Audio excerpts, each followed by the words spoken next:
Boridar or Pronoundar, every pony. This is BronyDan. It's not original, but hey, you try coming up with originality these days.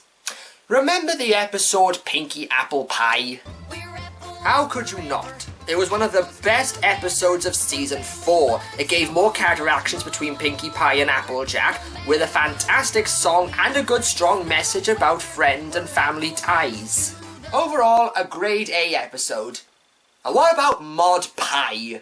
This for me was by far the funniest episode of Season 4, with the introduction of Pinkie's sister Maud that proved to the people that deadpan can be hilarious.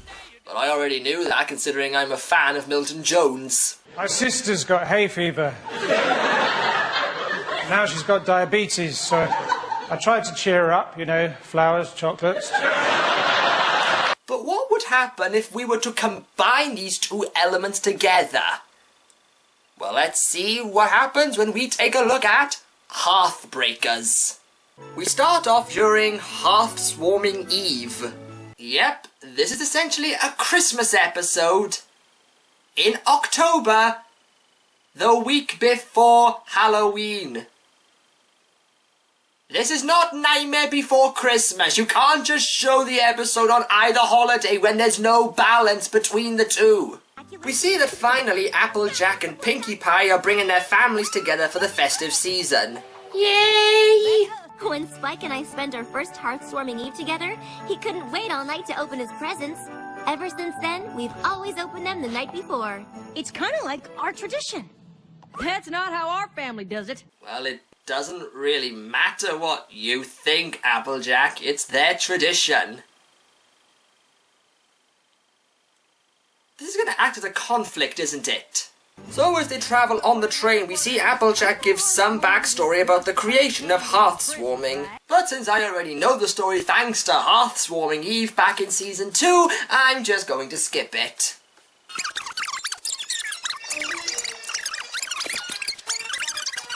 Well, now that they've arrived at Bedrock, we are greeted by Maud in her own monotone fashion. I hope you had fun sledding yesterday. How'd you know that? Isn't it obvious? There's specks of extrusive andesite on your hoof. It's a mountain rock. I miss you so much! We all have, Pinkie. We all have.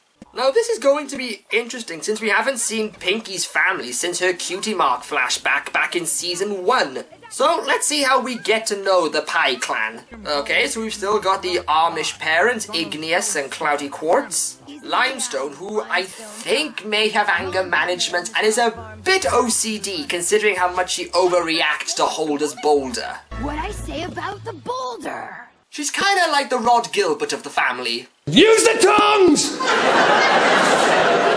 You want us to use the tongues, provided use the tongue. And finally, Pinkie's twin sister, Marble Pie, or, to put it simply, Fluttershy Mark II. And right there she has the entire community behind her. Well, we've introduced every pony to every pony. It's time for the traditional Hearth-Swarming Eve festivities, which include dinner, dolls, and raising the flag. And for the pies, it's all rock-based. We have rock soup. Our dolls are these little pieces. I've been looking for a real stone, Pinkie Pie. That would be weird. This sort of thing doesn't seem to compute with Applejack. So let me get all this straight. You're only allowed to eat rock soup for dinner. Then, the pony who finds this rock gets to raise the flag. But not really, because you don't got no flagpole. And to top it off, you don't even get presents? Well, doesn't sound very fun when you say it that way. Well, I can see what's going to happen now. Pinkie Pie's family never had a real Hearth-Warming. There we go. And immediately everybody is shaking their heads. So AJ has decided to deck the farm in a traditional Christmas manner, note the quotations, as the pie's reaction is understandable. Pinkamena Diane Pie, truly thou do not favor this madness. Well, I want to be one big family. But what about what we usually do? Well, I don't know. Don't make me choose. Well, at least things can't get any worse. Excuse me. You planted your pole on a fault line.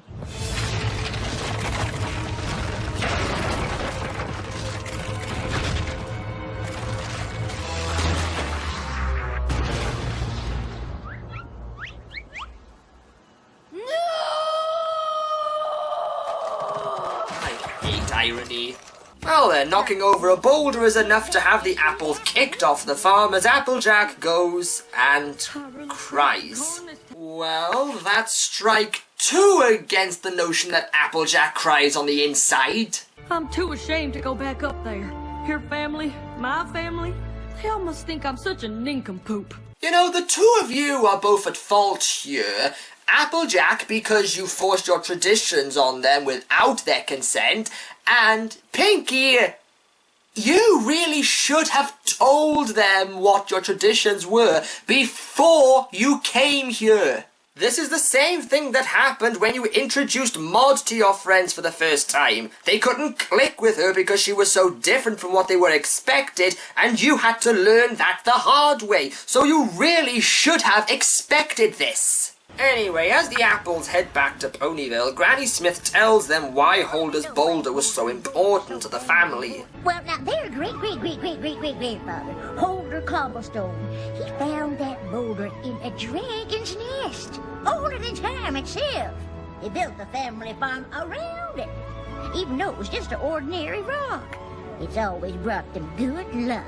This results in Applejack heading back to the farm to apologize while the Pies try to get Holder's boulder back up to the farm.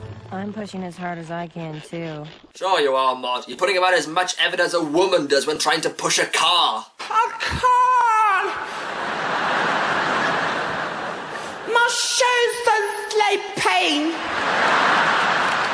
Have to go my shoes on! Well, Applejack returns as she apologizes for her actions and thus helps the Pies move the boulder. So the episode comes to an end with the Pies and Apple spending the holidays together as a family as we leave on hearth-warming carols. Sung by Maud. The first one is about rocks. They're all about rocks. This is why we love you, Maud.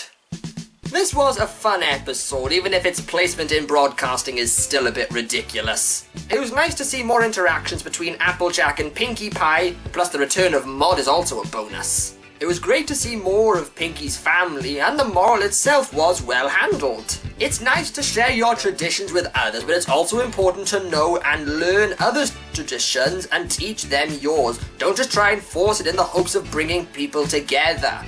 A good moral for a good episode. This is BronyDan saying to all those who are now on board the Marble Pie and Big Mac ship, they're cousins. For Christ's sake, incest is bad. So this is BronyDan saying, Nostar.